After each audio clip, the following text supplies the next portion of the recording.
Bradesco. Entre nós, você vem primeiro. Olá, boa noite. Boa noite. Policiais prenderam 3 homens que tentavam roubar uma carga de eletrodomésticos de um galpão em Guarulhos, na Grande São Paulo. Nessa época do ano, segundo a polícia, esse tipo de carregamento passa a ser ainda mais visado pelos criminosos. Os homens que foram presos em flagrante na frente deste galpão, segundo a polícia, são ladrões de carga.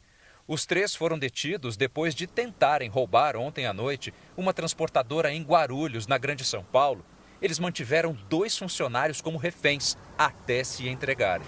Estava a empresa fechada, mandaram descer do carro e já me levaram lá para trás. Falaram que vinham atrás de uma carga. A empresa transporta para o norte do Brasil eletrônicos e eletrodomésticos, cargas consideradas de alto valor. Os homens detidos iriam levar a mercadoria em outro caminhão que também havia sido roubado. Foi um desdobramento muito legal dessa ocorrência, né? Além de prender esses criminosos, recuperar esses produtos do crime, recuperamos esse caminhão que era de um trabalhador aí honesto. De acordo com a polícia, antes do crime, os assaltantes observam os horários de funcionamento, os períodos de maior movimentação, a quantidade de funcionários e se o galpão ou o caminhão tem dispositivos de segurança. Dados da Secretaria da Segurança Pública de São Paulo mostram que entre janeiro e outubro deste ano foram registrados quase 3.500 roubos e furtos de cargas no estado. Com as festas de fim de ano, os eletrônicos passam a ser um dos produtos mais visados. Tem receptadores que encomendam produtos específicos e eles procuram esses produtos. Em audiência de custódia, as prisões dos 3 suspeitos foram convertidas em preventiva. A defesa deles não foi localizada. O funcionário mantido como refém ainda não voltou ao trabalho. Tudo que a gente vê, a gente já fica com medo, né? Acha que é alguma coisa. Fica difícil para qualquer pessoa. Presidente da Assembleia Legislativa do Rio é preso por suspeita de vazar informações de operação da PF. Ministro da Justiça demite Alexandre Ramagem e Anderson Torres, da Polícia Federal. Gilmar Mendes decide que somente Procuradoria-Geral da República pode pedir impeachment de ministros do Supremo. Brasil registra recorde de pessoas acima dos 60 anos no mercado de trabalho. Operação da Polícia Federal investiga vírus que atinge as ararinhas azuis no sertão da Bahia. Surfista brasileiro sofre acidente em onda gigante e é resgatado em Portugal. E no futebol, Cruzeiro e Botafogo medem forças em jogão nesta quinta-feira pelo Brasileirão.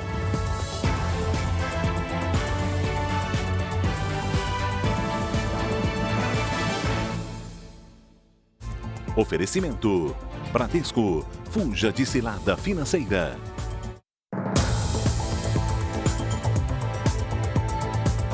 As promoções de fim de ano continuam atraindo consumidores, só que também geram uma dor de cabeça enorme. Só no mês passado, o Procon de São Paulo registrou quase 2.000 reclamações, principalmente por atraso na entrega e cancelamento de pedidos. Hamilton aproveita o fim do ano para decorar a casa. Foi pensando nisso que ele decidiu aproveitar as promoções num site. Logo depois da compra, notou transações estranhas no cartão e recebeu uma mensagem do banco. Eu tenho o hábito de olhar o aplicativo do celular, do banco, que eu vi que eles avisaram que o cartão tinha sido bloqueado porque tentaram fazer 3 compras lá. Foi assim que percebeu que tinha sido vítima de um golpe. É preciso atenção na hora de fazer as compras de fim de ano. Só no mês passado, o Procon de São Paulo registrou quase 2.000 reclamações. Os principais motivos são os atrasos na entrega ou cancelamentos de pedidos. São 603 casos, 32% do total. Produtos diferentes, incompletos ou danificados também fazem parte das reclamações. Nós oficiamos todas as empresas mais reclamadas justamente para que problemas dos anos anteriores não se repitam ou não se repetisse este ano. Mas nós verificamos que ainda continua num patamar que pode ser reduzido pelas empresas. Por mais que a Black Friday tenha passado, muitas lojas mantêm as promoções. Quem vai às compras deve redobrar a atenção. pesquisar sobre a reputação daquela empresa. Se tem muitas reclamações de outros consumidores, quais são as reclamações sobre aquela empresa e se essa empresa atende ou não atende essas reclamações dos consumidores. A Polícia Federal fez uma operação para investigar a disseminação de um vírus mortal em ararinhas azuis num criadouro na Bahia. Essa espécie de ave é muito rara, está ameaçada de extinção. Os mandados de busca e apreensão foram cumpridos em Curaçá, no norte baiano, e também em Brasília. Segundo a Polícia Federal, empresas e pessoas ligadas à reintrodução da ararinha azul à natureza descumpriram protocolos sanitários exigidos para uma espécie em extinção. A operação foi realizada depois que o Instituto Chico Mendes constatou que 31 ararinhas azuis estavam contaminadas pelo circovírus, que é potencialmente grave e letal. Todas passaram pelo mesmo criadouro aqui na Bahia, só que 11 delas já haviam sido soltas em uma área de Caatinga. Um risco de contaminação para outras espécies. A gente sabe que esse tipo de circovírus ele é endêmico da Austrália, né? Mas como ele veio parar aqui, a rastreabilidade desse vírus a gente ainda não tem. As investigações apontaram que o criadouro não fez o isolamento sanitário, a testagem e recolhimento das aves. Os responsáveis vão responder pelos crimes de disseminação de doença, matar animais da fauna silvestre e obstrução de fiscalização ambiental. A pena pode chegar a 8 anos de prisão. Analisar os documentos que foram apreendidos, analisar os dados que estão contidos nessas mídias eletrônicas para descobrirmos o que foi que fez com que essa doença se alastrasse ali pelo município de Curaçá. O criadouro de Curaçá afirmou que mantém 113 espécies da ave e que apenas 5 estão contaminadas com o circovírus. A Polícia Federal prendeu hoje o deputado estadual Rodrigo Bacelar, presidente da Assembleia Legislativa do Rio de Janeiro. Ele é suspeito de vazar informações de uma operação contra outro parlamentar investigado por envolvimento com o Comando Vermelho. A Polícia Federal prendeu Rodrigo Bacelar e depois foi até a casa do deputado. Na residência foram apreendidos R$90 mil. Os agentes também cumpriram 8 mandados de busca e apreensão, inclusive no gabinete do parlamentar. A prisão foi autorizada pelo ministro Alexandre de Moraes do Supremo Tribunal Federal. Ele determinou ainda o afastamento do deputado da presidência da Alerj. A decisão foi baseada em uma investigação que apontou que Rodrigo Bacelar teria vazado informações de uma operação da Polícia Federal. De acordo com o inquérito, Bacelar teria alertado o então deputado estadual Tiago Raimundo Silva, o TH Joias. Ele é investigado por envolvimento com o Comando Vermelho. O aviso do presidente da Alerj teria possibilitado a destruição de provas. O documento destaca que o deputado tomou ciência prévia da ação policial, conversou com o TH e ainda orientou sobre a retirada de objetos da residência. Também foram apresentadas trocas de mensagens entre os 2 deputados. Numa delas, TH Joias mostra os agentes da PF pelas câmeras de segurança da casa. TH havia fugido da residência horas antes, mas foi preso na casa de um amigo.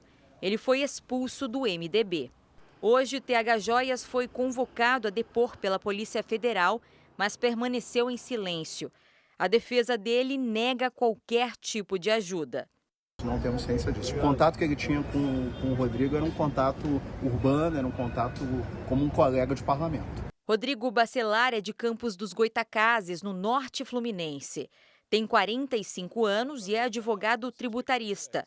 Foi eleito deputado estadual pela primeira vez em 2018 e assumiu a presidência da Alerj pela segunda vez em 2022. A prisão ela se apresenta totalmente desproporcional, já que o Rodrigo ele não praticou nenhuma conduta ativa para tentar burlar a justiça e o processo, e nem muito menos para auxiliar em eventual perdimento de prova ou distribuição de provas. A Assembleia Legislativa do Rio informou que não foi comunicada oficialmente e que vai tomar as medidas necessárias após ter acesso às informações. O ministro Gilmar Mendes, do Supremo Tribunal Federal, decidiu hoje que somente a Procuradoria-Geral da República pode pedir um impeachment de um ministro da Corte. Cristina Lemos chega agora com os detalhes. Cris, boa noite. Boa noite, Mariana. Fara, olha, causou forte reação no Senado essa decisão do ministro, principalmente porque ainda hoje é o Senado quem decide essa questão de acatar ou não um pedido de impeachment. E ainda mais porque foi uma decisão monocrática, isto é, tomada individualmente por Gilmar Mendes, que também determinou o aumento no número de votos necessários no Senado para aprovar o afastamento de um integrante do STF. A medida foi defendida pelo próprio Procurador-Geral da República, Paulo Gonet, em outubro. Em manifestação dentro de processos no Supremo que questionam trechos da lei do impeachment de 1950, Gonet afirmou que o pedido de impeachment contra integrantes vem sendo reiterado, em manifesto desvirtuamento da sua finalidade republicana e pouco escondendo do seu propósito retaliatório. O chefe do Ministério Público Federal ainda considerou que é a PGR quem deve apresentar eventuais denúncias contra ministros do Supremo. Gilmar Mendes concordou com o que considera o uso indevido do impeachment como forma de pressão contra ministros da Corte. Na decisão de hoje, ele afirma que ao atacar a figura de um juiz da mais alta corte do país, o ponto de se buscar sua destituição não se está apenas questionando a imparcialidade ou a conduta do magistrado, mas também minando a confiança pública nas próprias instituições, que garantem a separação de poderes e a limitação do poder.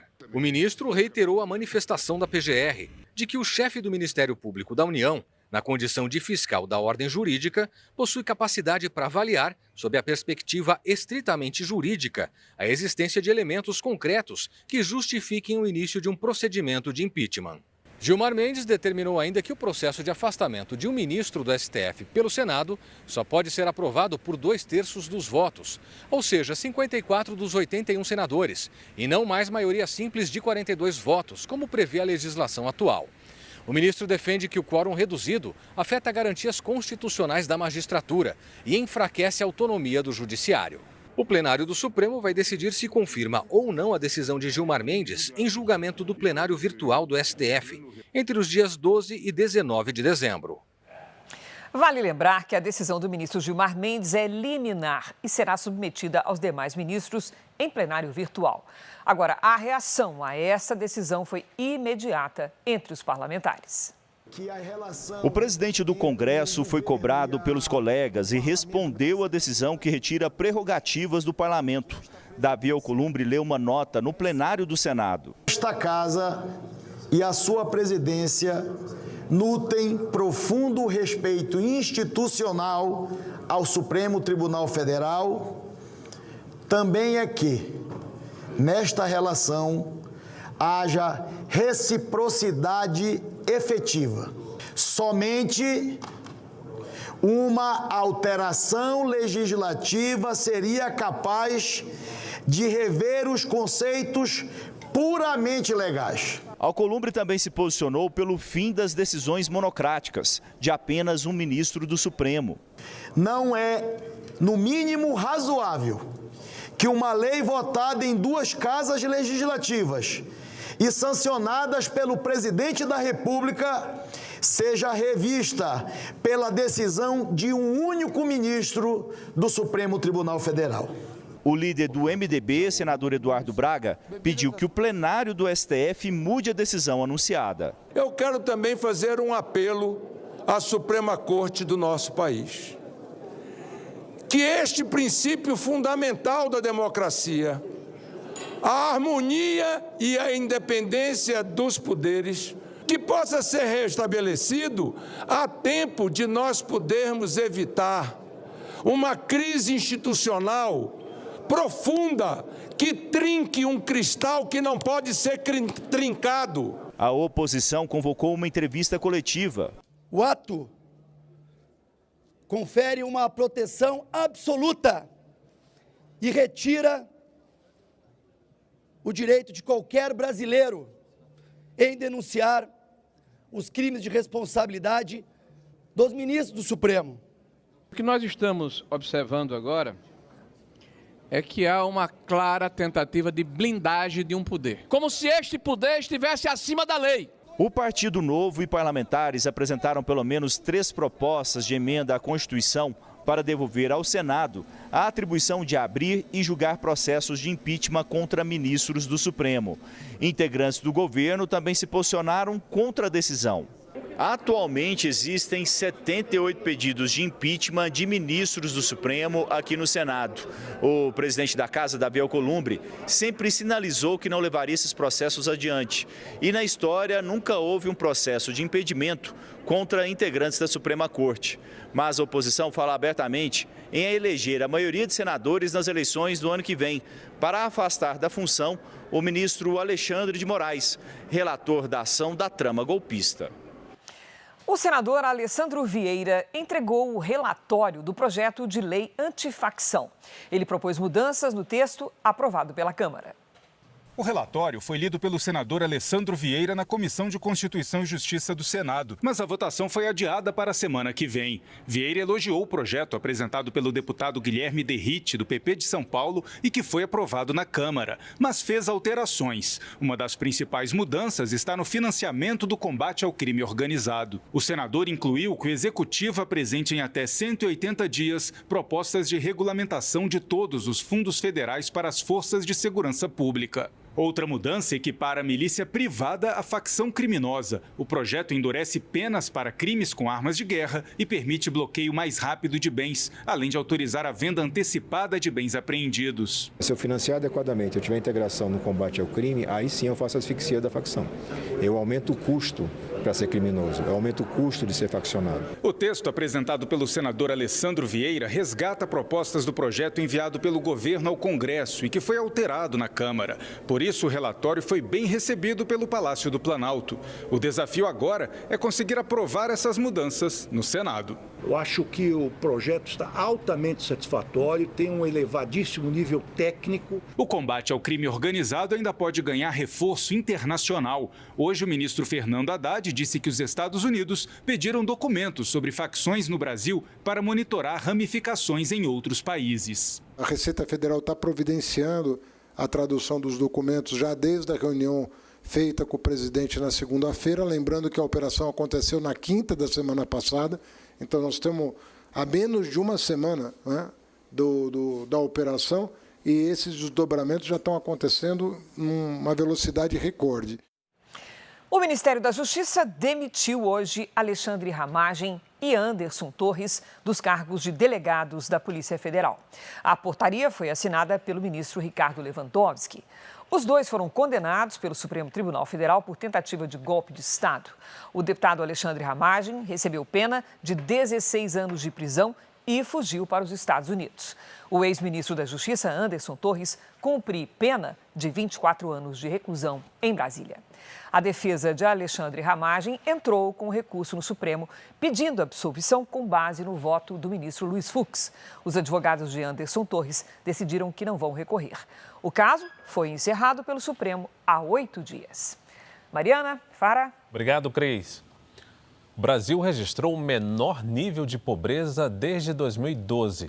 Mais de 8 milhões de pessoas deixaram essa condição. Os dados divulgados hoje pelo IBGE também mostraram que 1 em cada 4 idosos estava no mercado de trabalho em 2024. Antes do apartamento ficar pronto, o Deusdete avalia cada detalhe. Ele é fiscal de obra numa construtora. Começo a ver toda a parte de parede, se tem alguma irregularidade também. Não é um trabalho complicado para quem tem tanta experiência. São mais de 50 anos na construção e de idade 70. O Deusdete já está aposentado desde 2017, mas não parou de trabalhar. Eu já acostumei a trabalhar, levantar cedo e ficar o dia todo envolvido com o trabalho.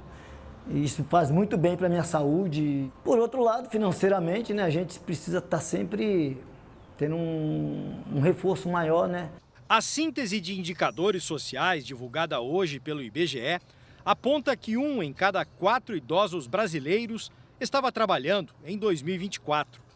No total, 8 milhões e 300 mil, É a maior participação no mercado de trabalho de pessoas nessa faixa etária desde 2012.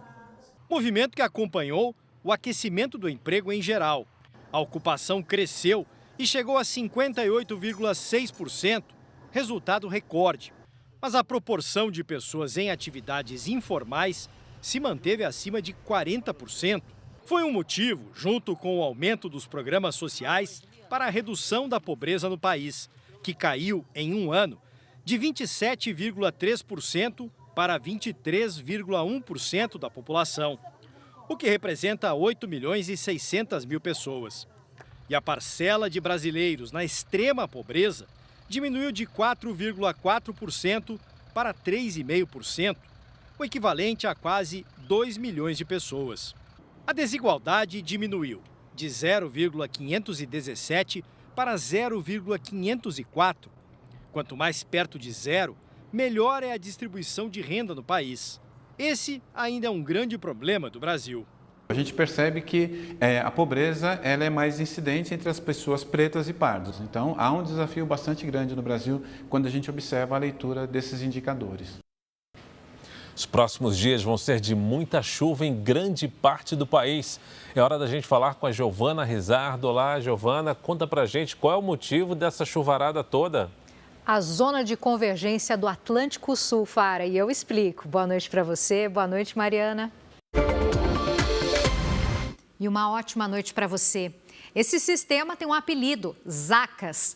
A formação da zona de convergência do Atlântico Sul acontece com os ventos em altos níveis da atmosfera, indicados pelos círculos laranja e azul. E a frente fria, essa linha colorida aqui embaixo. As Zacas é esse corredor de nuvens que vai do norte ao sudeste. E a partir de amanhã até domingo, os acumulados de chuva podem ultrapassar os 100 milímetros em pelo menos 14 estados. Em Florianópolis e em São Paulo, sol entre nuvens e pancadas isoladas. Faz até 25 graus. Em Vitória, quinta-feira nublada, com chuva forte e máxima de 24. Hoje, os maiores volumes de chuva foram registrados em Roraima e as instabilidades continuam ali na região norte. Amanhã, a rota dos temporais vai ser no Amazonas até boa parte do sudeste. O alerta vermelho está na divisa entre o Rio de Janeiro, Minas Gerais e o Espírito Santo, onde podem ocorrer alagamentos e deslizamentos. Já no oeste do Rio Grande do Sul e em áreas do interior do Nordeste, o ar seco e quente derruba a umidade para níveis críticos. Em Curitiba, faz 24 graus à tarde, no Rio de Janeiro, 27, 26 em Brasília, 33 em Belém e até 31 em Salvador. Hora do Tempo Delivery. O William é de Macapá, Amapá. Boa noite, William. Os próximos dias vão ser de tempo firme e calor, com máximas de 32 graus. A Michele é de João Molevade, Minas Gerais. Boa noite, Michele. A quinta-feira começa com sol e à noite há risco de temporais. Faz 25 graus. Entre sexta e sábado, chuva fraca a partir da tarde. E os termômetros marcam 24 graus. Conte pra gente qual é a sua cidade. Use a hashtag Você no JR nas redes sociais. Fara, Mariana. Obrigada, Giovana. E ainda hoje, dono de um canil clandestino é preso e 22 cães são resgatados em São Paulo. E a seguir, Cruzeiro e Botafogo se enfrentam no Mineirão amanhã com transmissão da Record, R7 e Record Plus. O Cruzeiro quer garantir o vice-campeonato do Brasileirão. Para o Botafogo, a vitória deixa o time perto da fase de grupos da Libertadores.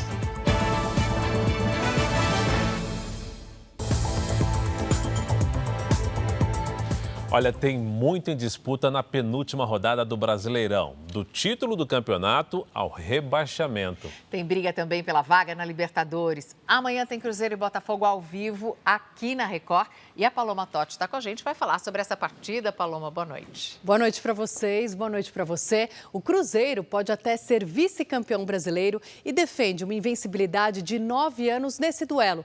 Já o Botafogo está de olho em uma vaga direta para a Libertadores do ano que vem. Que fase do Botafogo! 8 jogos de invencibilidade. Em sexto lugar, o Fogão assume o 5º posto se vencer a partida, que dá uma vaga direta para a fase de grupos da Libertadores. Ter 8 jogos sem perder nesse campeonato não é fácil. Agora temos que chegar a 10 para acabar bem a temporada. Só que os problemas do Botafogo estão bem aqui no Mineirão. Primeiro, o adversário. O Cruzeiro foi derrotado apenas 2 vezes como mandante no campeonato. E tem o tabu. São 9 anos sem perder para o Botafogo. Somado a tudo isso, tem a torcida, que está entre as mais presentes em 2025. A média é de mais de 44 mil cruzeirenses por jogo. A segunda melhor média do Brasileirão, só atrás do Flamengo. Acho que, sem dúvida nenhuma, é uma torcida que apoia o tempo inteiro, que está sempre do nosso lado, tanto os momentos bons quanto os momentos ruins. Se a fase dos 2 times é boa, não tem erro. É certeza de jogão. E a Record vai transmitir amanhã, a partir das 7 da noite. Então é um jogo, sim, importante, no qual eu espero que as 2 equipes entrem com força máxima para jogar um futebol bem jogado.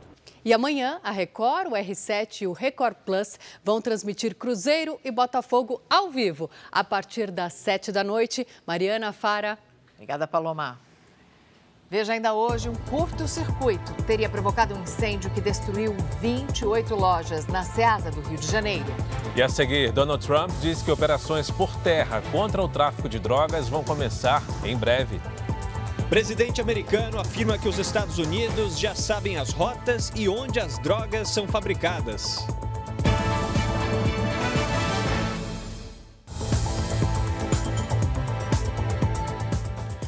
22 cães foram salvos de um canil clandestino em São Paulo. O dono do local, que se passava por veterinário, foi preso por maus tratos e exercício ilegal da profissão. Essas imagens exclusivas mostram que os cães eram mantidos em baias cobertas por lonas num canil clandestino, na zona leste de São Paulo. 22 animais foram resgatados durante uma operação, depois de uma denúncia anônima. A maioria era da raça Pug. Um ambiente muito sujo, os animais numa situação bastante deplorável, né? Uma situação muito ruim. Encontramos também instrumentos cirúrgicos, né, no ambiente. E medicamentos que só podem ser usados por veterinário mesmo, né? Segundo a investigação, a venda dos filhotes acontecia pela internet. Nesta gravação, David Tonon negocia a venda dos animais. Eu estava com filhote, mas você não estava podendo pegar naquele momento, né? Por conta justamente do que você estava ocupado. Só que já estava em negociação, né? E aí a pessoa acabou comprando as 2. Durante a abordagem, o dono do canil clandestino disse ser médico veterinário, mas não tinha nem diploma, nem registro no Conselho Regional. Ele foi preso em flagrante e vai responder por maus tratos, exercício ilegal da profissão e falsa identidade. Nas redes sociais, o suspeito dizia ser professor pós-graduado da área. Em nota, a defesa disse que ele não é veterinário formado e que está cursando medicina veterinária. Disse ainda que David nega as acusações de maus tratos. Os animais resgatados foram levados para um instituto, onde recebem atendimento veterinário. No futuro, se a justiça permitir, poderão ser adotados. Essas vidas ainda são banalizadas. Então, se a gente não tiver essa procura, não tem uma demanda alta, talvez não teria tantos clandestinos como a gente vê por aí. O presidente Lula participou hoje da cerimônia de lançamento de um polo automotivo no Ceará. E Lula também entregou a professores a nova Carteira Nacional de Docentes. O presidente entregou a Carteira Nacional Docentes do Brasil a professores das redes pública e privada. O documento tem validade de 10 anos e garante benefícios no comércio, lazer e eventos culturais. Em todo o país, 160 mil professores já pediram a carteira. Somente no Ceará foram 3 mil. Você vai receber essa carteirinha pelo correio, na sua casa, como uma prova de reconhecimento por parte do governo federal aos nossos professores. Hoje, o presidente Lula voltou a criticar os recentes casos de violência contra a mulher no país e prometeu levar a questão para o Legislativo e o Judiciário. Eu vou liderar o movimento. Eu vou conversar com todos os poderes desse país. Nós, homens, que temos caráter, que temos dignidade, que tratamos as mulheres com respeito, não podemos aceitar que alguém ligado a gente seja violenta contra a mulher. Na solenidade, também foram anunciados o início das obras da terceira fase do Instituto Tecnológico da Aeronáutica e a construção de um data center no Porto do Pecém, no Ceará. À tarde, o presidente Lula cumpriu agenda em Horizonte, na região metropolitana de Fortaleza, onde inaugurou o polo automotivo do estado. Com volume previsto de produção de 8.800 veículos em 2026, a fábrica da General Motors deu início à montagem de unidades de um modelo elétrico. Foram 400 milhões de reais em investimentos que devem gerar 9 mil empregos. O que nós precisamos é produzir carro para vender para o povo brasileiro e o excesso de carro a gente exporta. No noticiário internacional, o presidente Donald Trump disse que os Estados Unidos já têm um plano para a operação terrestre contra o tráfico de drogas na Venezuela. Em uma coletiva de imprensa no Salão Oval da Casa Branca, Donald Trump disse que as operações vão começar em breve. Conhecemos cada rota, cada casa e sabemos onde fabricam a droga.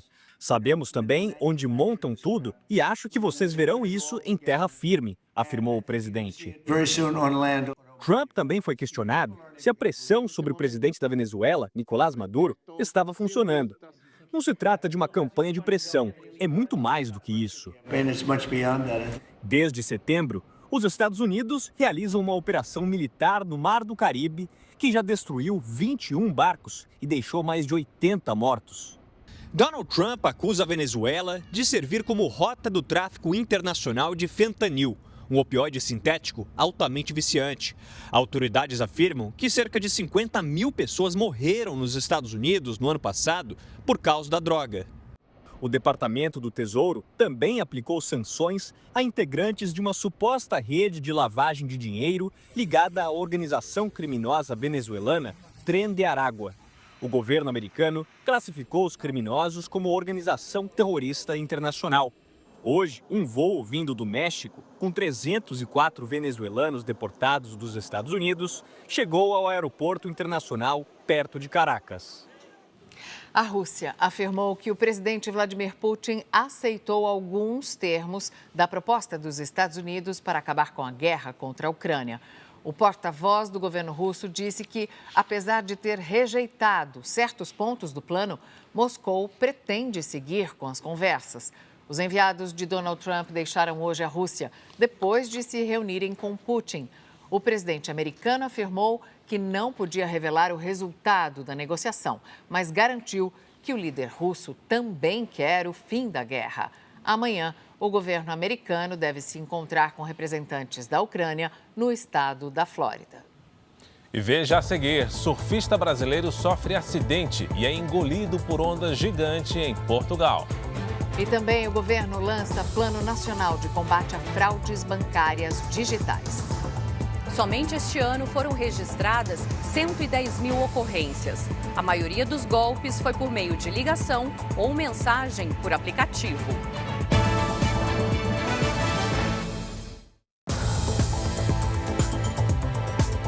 O governo americano anunciou que vai restringir a concessão de vistos para estrangeiros envolvidos em violações à liberdade religiosa. Essa decisão é uma resposta ao aumento da violência contra cristãos no mundo, especialmente na Nigéria, onde milhares foram mortos neste ano.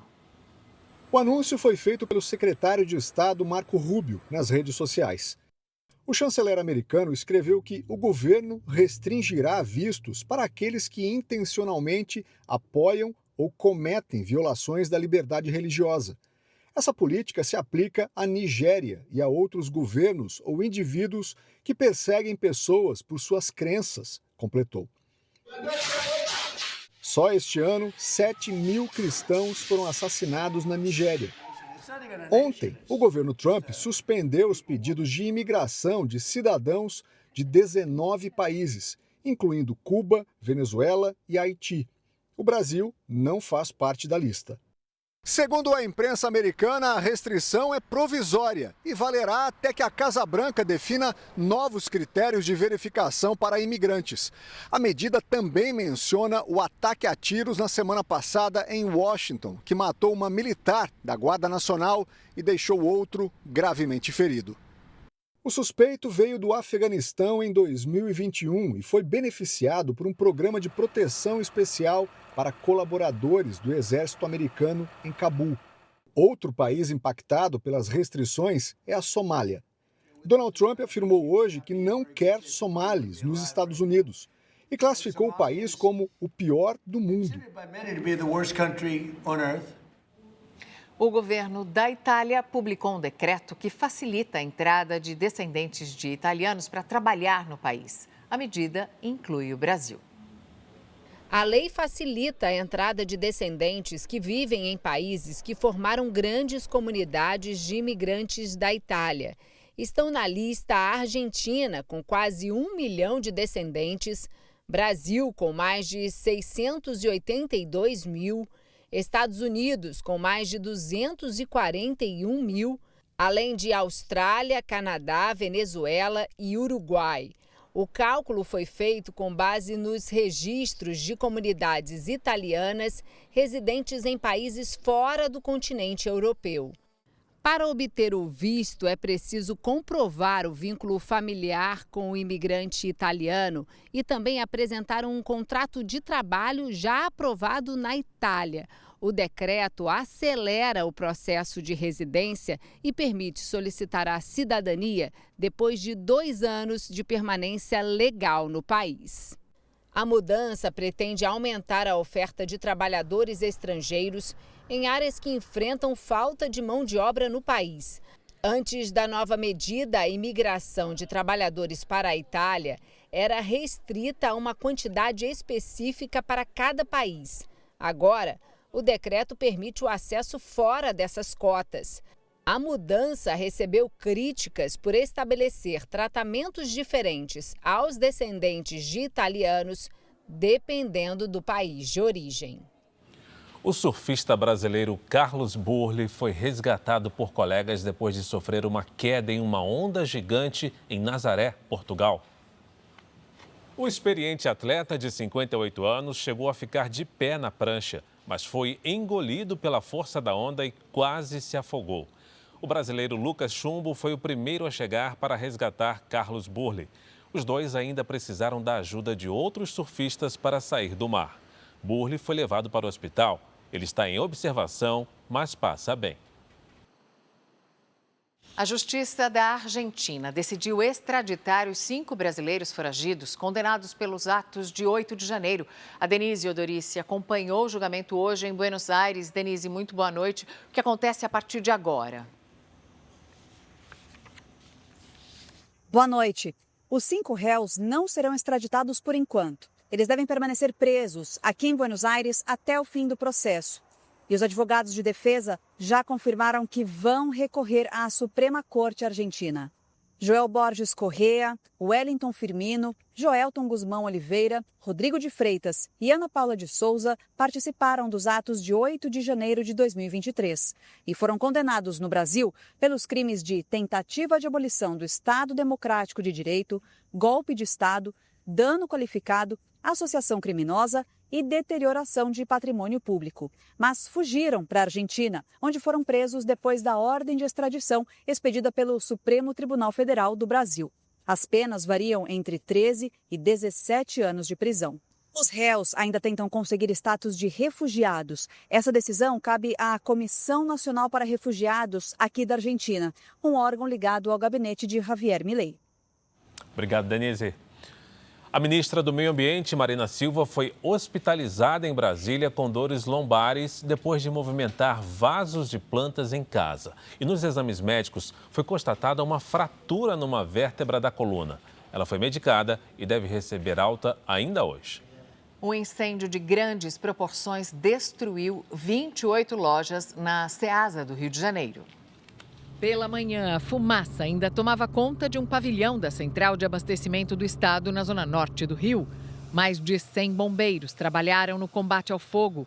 4 deles tiveram exaustão, foram hospitalizados e já receberam alta. Não há registro de vítimas.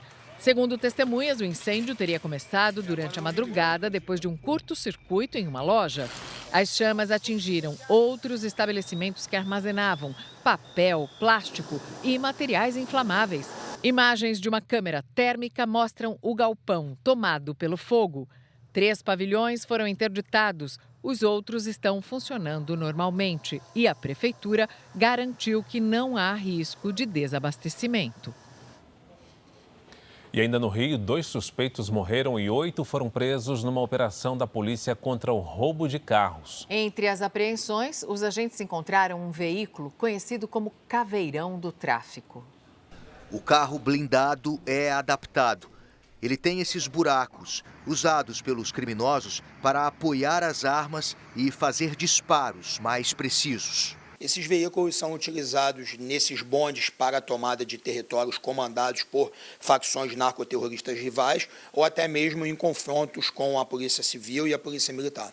O carro blindado foi um dos 24 veículos roubados e identificados pela Polícia Civil em uma comunidade no complexo do Chapadão, na zona norte do Rio. Segundo as investigações, no local, os traficantes do Comando Vermelho têm uma espécie de bunker que serve de depósito de veículos roubados em diferentes pontos da cidade. A operação tinha o objetivo de cumprir 5 mandados de prisão contra integrantes de uma quadrilha especializada no roubo de automóveis. Eles são acusados de clonar e revender os carros, inclusive para fora do Rio de Janeiro. 2 criminosos foram mortos em confronto ao tentar entrar com um carro roubado na comunidade durante a operação. E ao menos 8 suspeitos foram presos. O Ministério da Justiça lançou um plano de ações de combate a fraudes bancárias. O objetivo é criar um ambiente digital seguro para os brasileiros. Só este ano foram registradas 110 mil ocorrências de fraudes bancárias digitais no Brasil. São golpes por mensagens de celular, em sites falsos e por meio de ligações. De acordo com o Ministério da Justiça, os casos crescem ano a ano. Em 2024, foram mais de 91 mil ocorrências e em 2023, mais de 75 mil. A maioria acontece no período da tarde e as principais vítimas têm entre 30 e 59 anos. Segundo a Federação Brasileira de Bancos, o Brasil é o segundo país do mundo com a maior quantidade de tentativas de golpes. Só perde para a China. Para dar mais segurança ao sistema, o governo federal lançou o Plano de Combate a Fraudes Bancárias Digitais. O projeto vai entrar em operação nos próximos 5 anos.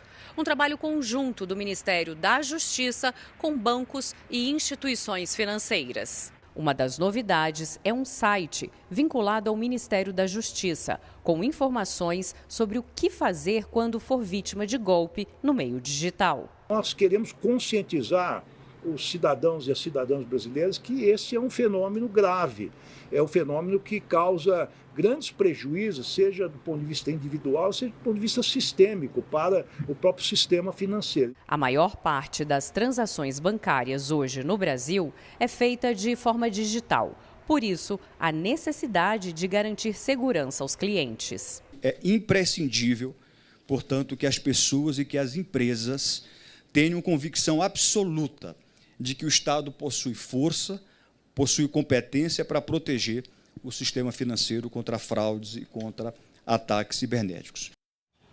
A ceia de Natal desse ano vai sair um pouco mais cara do que no ano passado. Pernil e bacalhau, por exemplo, tiveram aumento nos preços. Entre os consumidores, há quem tenha trocado a tradição pelo essencial. Eu não compro panetone, não compro nada disso. É o essencial mesmo. Aperta e vamos que vamos, né?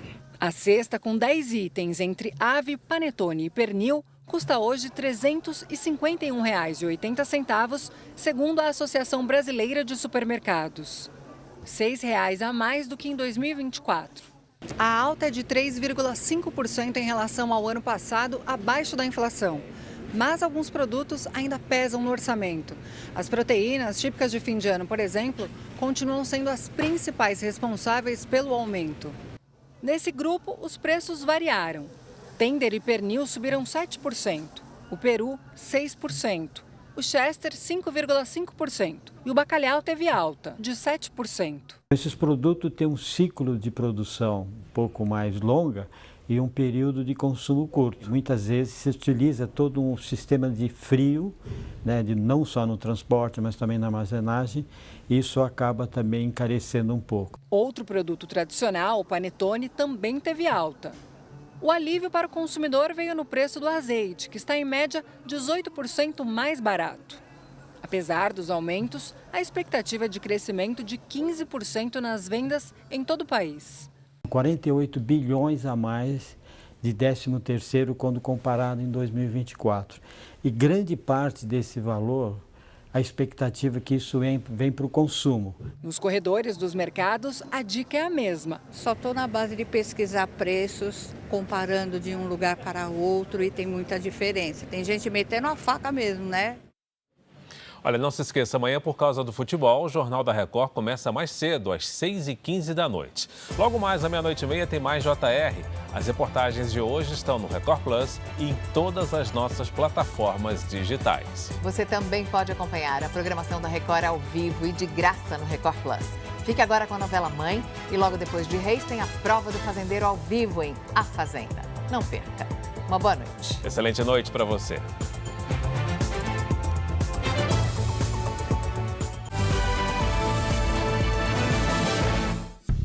Bradesco.